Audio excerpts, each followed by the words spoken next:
Hey everybody, it's Dee Dee, Delusion Dispeller, and I'm actually here with another reading from The Language of Letting Go by Melody Beattie, copyright 1990.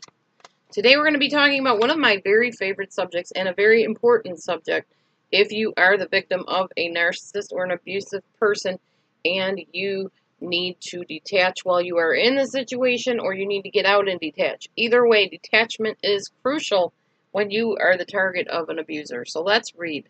Detachment. The concept of letting go can be confusing to many of us. When are we doing too much or trying too hard to control people and outcomes? When are we doing too little? When is what we're doing an appropriate part of taking care of ourselves? What is our responsibility and what isn't? These issues can challenge us whether we've been in recovery 10 days or 10 years.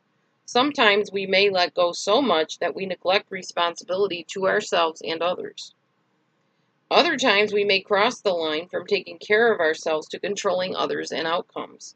There is no rule book, but we don't have to make ourselves crazy. We don't have to be so afraid. We don't have to do recovery perfectly. If it feels like we need to do a particular action, we can do it. If no action feels timely or inspired, don't act on it. Having and setting healthy limits, healthy boundaries, isn't a tidy process. We can give ourselves permission to experiment, to make mistakes, to learn, to grow. We can talk to people, ask questions, and question ourselves. If there's something we need to do or learn, it will become apparent. Lessons don't go away. If we're not taking care of ourselves enough, we'll see that. If we're being too controlling, we'll grow to understand that too.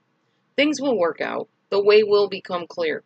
Today I will take actions that appear appropriate. I will let go of the rest. I will strive for the balance between self-responsibility, responsibility to others, and letting go. So that's our first reading about detachment, and there's a few other ones throughout this book as we'll get to them as time goes on. But I love that particular reading because detachment.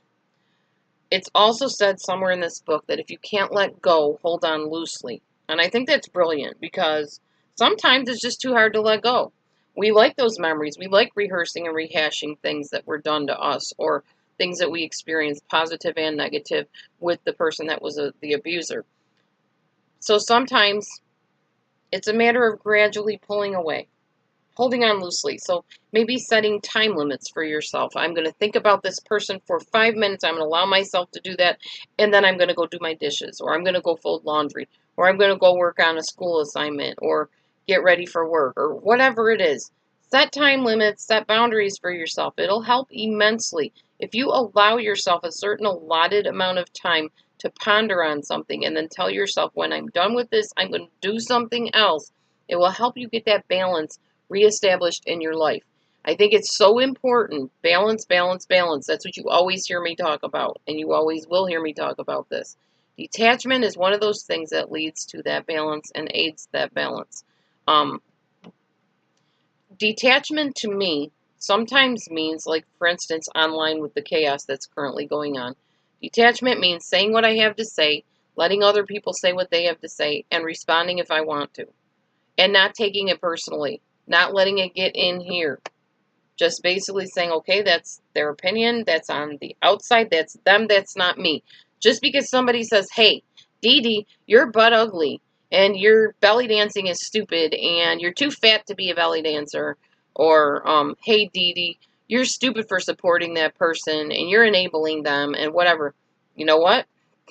Immediately, as soon as that's said, I say to myself, is that true? Am I fat?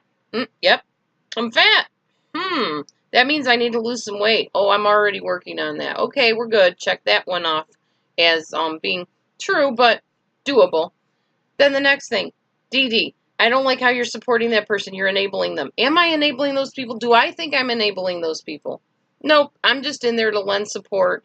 I try to see the good and the value and the gem in everybody. So, okay, that's their opinion. Not true about me. Move on. If somebody says, Dee Dee, you're worthless and useless and you don't have any college degrees at all, you're lying. Am I lying? Nope. I remember some of my teachers in both of the colleges I went to. I remember one couldn't spell worth a darn, and it was my sociology teacher, and they out and out started the class saying, "Well, just so you know, I don't spell the best." I'm thinking, how did you become a teacher? Yeah, I remember that. I remember when I was doing online school that one girl thought I was going to do all her homework for her. She asked me for help and then just sort of pulled out and thought I was going to do it all. So, yeah, these are memories of actual things that happened. So, did I go to college? Am I lying? Nope. I really went to college, 4 years of it. And no, I'm not lying. So check that one off as that being their opinion. If it's not true about you, detach from it. Why let it get to you? It's not worth it. Just saying. I'll see you guys on the next Letting Go. Thanks for watching. Letting Go in 2019. And hopefully this is helping you let go of some of the baggage and moving on to bigger and better things. See you next time.